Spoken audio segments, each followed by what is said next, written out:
श्री स्वामी समर्थ मंडळी. तर पहा, गुरुवारी ही पिठोरी अमावस्या आलेली आहे आणि या अमावस्येला आपल्याला दहीभाताचा हा उपाय करायचा आहे.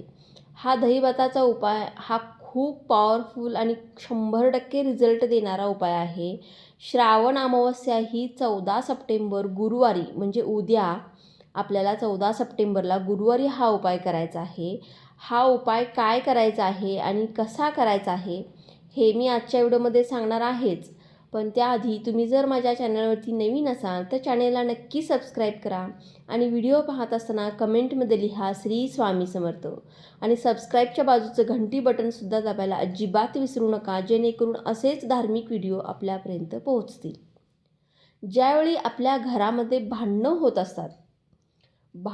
होत असतील, कटकटी होत असतील, छोट्या छोट्या गोष्टीवरून मोठमोठे वाद होत असतील किंवा कामामध्ये यश मिळत नसेल, प्रगती थांबली असेल किंवा कुटुंबातील एखाद्या व्यक्तीचा मृत्यू झालेला असेल आणि मृत्यूपश्चात त्याचे क्रियाकर्म योग्य त्या पद्धतीने न झाल्यास कुटुंबियांना पितृदोष लागतो आणि पितृदोषामुळे प्रगती थांबते, कामात यश मिळत नाही. तर यासाठी आपल्याला अमावस्येच्या दिवशी हे काही उपाय करायचे असतात. दहीभात म्हणजे बघा शीतळाई. शीतळाई म्हणजे शांत करणे. तर दहीभाताच्या उपायाने तापट झालेले पितृ असतात किंवा जी नकारात्मक ऊर्जा असते ती शांत होत असते. यासाठी आपल्याला हा अमावस्येच्या दिवशी हा दहीभाताचा उपाय हा आवर्जून करायचा असतो. प्रत्येक अमावस्येला म्हणजे या अमावस्येला ते पुढच्या अमावस्येला तुम्ही हा उपाय आवर्जून करू शकता. म्हणजे प्रत्येक अमावस्येला तुम्ही हा उपाय केला तरीसुद्धा चालेल. याचबरोबर सर्वपित्री अमावस्या, दर्श अमावस्या, सोमवती अमावस्या, पिठोरी अमावस्या अशा अमावस्येला देखील तुम्ही हा उपाय आवर्जून करायचा आहे. तुम्ही हा उपाय जर प्रत्येक अमावस्येला केला तर पहा, तुम्हाला नक्कीच चांगला फरक पडलेला दिसेल. आता पितृदोष म्हणजे काय किंवा इडापिडा, पितृपिडा म्हणजे काय, तर आपल्या घरात अचानक कोणाचा तरी मृत्यू झाला असेल किंवा मग अतृप्त आत्मे असतील किंवा त्यांच्या काही इच्छा या अपूर्ण राहिलेल्या असतील किंवा त्यांच्या घरातील वारसाने त्यांना शांत करण्यासाठी काहीही केले नाही, तर तेही आपल्याला त्रास देत असतात. असे हे आत्मे आपल्याला त्रास द्यायला सुरुवात करतात. म्हणजे त्यांच्या वारसाने पितृंना शांत करण्यासाठी कुठलेही उपाय केले नाहीत किंवा पितरांचा आशीर्वाद घेण्यासाठी रोज त्यांची पूजा करून त्यांना नैवेद्य ठेवला नाही किंवा काही तिथींना त्यांना नैवेद्य दाखवून दिवा लावला नाही, तर हे पितर आपल्याला त्रास देत असतात. आणि पहा, आपण जेव्हा बाहेर जातो, एखाद्या नको त्या ठिकाणी जातो किंवा एखादी जागा चांगली नसेल त्या ठिकाणी जातो, तेव्हा बघा तिथे असलेल्या वाईट शक्ती, निगेटिव्ह ऊर्जा ह्या आपल्याबरोबर आपल्या घरी येत असतात. आणि जर का आपण आपल्याबरोबर ह्या शक्ती आपल्या घरी एकदा का आल्या की तुम्ही कितीही काहीही केलं, कितीही उपाय केले, तर आपल्याला आपल्या घरातून ह्या शक्ती ज्या आहेत त्या पाय घेत नसतात. तर यासाठी सुद्धा तुम्हाला अमावस्येच्या दिवशी हा दहीभाताचा उपाय करायचा आहे. काही वेळेला आपण नको त्या ठिकाणी जातो, वाईट जागेवर जातो किंवा फोनवर बोलत असतो, तेव्हा आपण म्हणतो चला मग भेटूया, चला परत या, चला घरी तुम्ही. जेव्हा आपण हा चला शब्द वापरतो तेव्हा त्या ठिकाणी असलेले अतृप्त आत्मे, अतृप्त शक्ती ह्या आपल्याबरोबर आपल्या घरी येत असतात आणि आपल्याला ह्यात नंतर त्रास द्यायला सुरुवात करतात. जर का यांच्यासाठी आपण काही उपाय केले नाही तर ह्या शक्ती आपल्याला त्रास द्यायला चालू करतात. हळूहळू आपल्या घरामध्ये भांडणे व्हायला लागतात. बघा, अमावस्या असू द्या, शनिवार असू द्या, सोमवार असू द्या, आपल्या घरात छोट्या छोट्या गोष्टीवरून भांडणे व्हायला चालू होतात.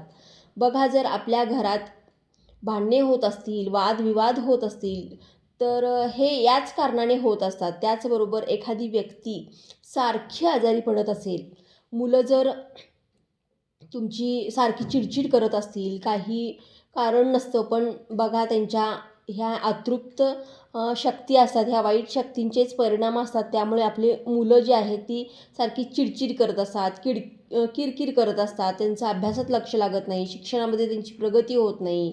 तर ह्या अतृप्त आत्मा ह्या वाईट शक्ती ज्या आहेत त्यांना तृप्त करण्यासाठी आपल्याला हा दही भाताचा उपाय करायचा आहे. उपाय अगदी छोटा आणि साधा आहे, कुणीही करू शकतो, की याला खर्च काहीही लागत नाही. त्याचबरोबर बघा कोणती इडापिडा पाठवली असेल आपल्या घरी कोणी जरी, ज्यांना आपलं चांगलं झालेलं बघवत नसेल किंवा जे लोक आपल्यावर जळत असतील किंवा जे लोक ज्यांना आपलं काहीही चांगलं होऊ द्यायचं नसेल, असे लोक आपल्या घराला बरबाद करून टाकत असतात. आपल्या घराला बरबाद करण्यासाठी ते वाटेल त्या थराला जात असतात. तर या सर्व नकारात्मक गोष्टी घालवण्यासाठी आपल्याला आणि पितृदोषासाठी आपल्याला हा उपाय करायचा आहे. या उपायासाठी तुम्हाला बघा 2 ते 3 चमचे भात शिजवायचा आहे. यासाठी तुम्हाला सेपरेट पांढरा भात शिजवायचा आहे, बनवून घ्यायचा आहे. तुम्ही घरामध्ये जेवणासाठी बनवलेला भात वापरायचा नाही. यासाठी तुम्हाला सेपरेट 2 ते 3 चमचे भात बनवायचा आहे. यामध्ये मीठ टाकायचं नाही आहे आणि सेपरेट जितका भात बनवलेला आहे तो संपूर्ण भात तुम्हाला यासाठी वापरायचा आहे. आणि त्यानंतर तुम्हाला काय करायचं आहे, या भातावरती 1 ते 2 चमचे दही टाकायचं आहे. फक्त इतकंच करायचं आहे की 2 ते 3 चमचे भात बनवायचा आहे बिनमिठाचा. आणि त्यानंतर तुम्हाला तो संपूर्ण भात घेऊन एखाद्या कागदावरती घ्या, एखाद्या पुठ्ठ्यावरती घ्या, एखाद्या झाडाच्या पानावरती घ्या, कशावरतीही घ्या तुम्ही. पत्रावळीवरती घेतला तरी चालेल किंवा एखाद्या द्रोणमध्ये घेतला तरी चालेल. आणि त्यावरती तुम्हाला संपूर्ण भात ठेवायचा आहे आणि त्यावरती तुम्हाला 1 ते 2 चमचे दही ठेवायचं आहे, टाकायचं आहे. आणि त्यानंतर तुम्हाला दही भात जो आहे तो आपल्या घरातील प्रत्येक भिंतीला हा स्पर्श करायचा आहे. घरातील प्रत्येक भिंतीला स्पर्श करायचा आहे.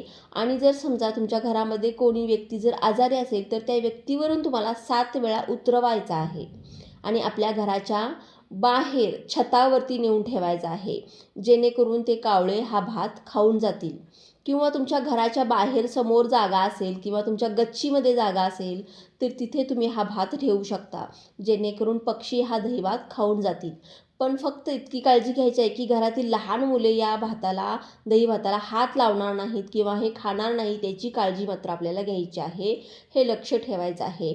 आणि हे करत असताना तुम्हाला ओम पितृदेवाय नमः असं तुम्हाला 11 वेळा म्हणायचं आहे. परत एकदा सांगते पहा, ओम पितृदेवाय नमः असं तुम्हाला 11 वेळा म्हणायचं आहे. यानंतर तुम्हाला तुमच्या पितरांची क्षमा प्रार्थना मागायची आहे.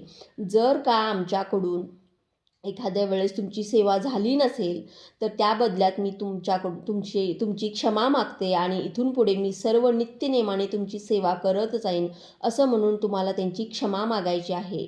जर का तुम्हाला कोणता पितृदोष सांगितला असेल तर त्यांना हात जोडून विनंती करायची आहे की आमच्यावर सदा तुमचा कृपा आशीर्वाद असू द्या असं सांगून त्यांच्याकडून कृपा आशीर्वाद प्राप्त करून घ्यायचा आहे. याचबरोबर जर का तुमच्या घरात जर काही वाईट शक्ती असेल, वाईट ऊर्जा असेल तर तुम्हाला सांगायचं आहे की माझ्या घरातील इडापिडा ही निघून जाऊ दे असं म्हणून तुम्हाला हा उपाय करायचा आहे. बघा, या उपायाने तुम्हाला नक्कीच फायदा होणार आहे. काही गोष्टी अशा असतात की कितीही डॉक्टरांचे उपचार केलात तर त्याने फरक पडत नाही. त्यासाठी तुम्हाला असे उपाय हे करावेच लागतात. हे पूर्वजांनी सांगितलेले उपाय आहेत आणि हे उपाय खात्रीशीर असतात. सर्वच गोष्टी डॉक्टरांमुळे शक्य होत नाहीत. काही गोष्टी अशा पण असतात की त्यावर सुद्धा आपल्याला हा विश्वास ठेवावा लागतो आणि त्यासाठी आपल्याला अमावस्या पौर्णिमेला असे हे उपाय करावेच लागत असतात. तर चला, झालेली ही सेवा मी स्वामींच्या चरणी अर्पण करते. व्हिडिओ आवडला असेल तर लाईक, शेअर, सबस्क्राईब करा. भेटूया पुढच्या एका नवीन व्हिडिओमध्ये. तोपर्यंत सर्वांनी आपली काळजी घ्या. श्री स्वामी समर्थ.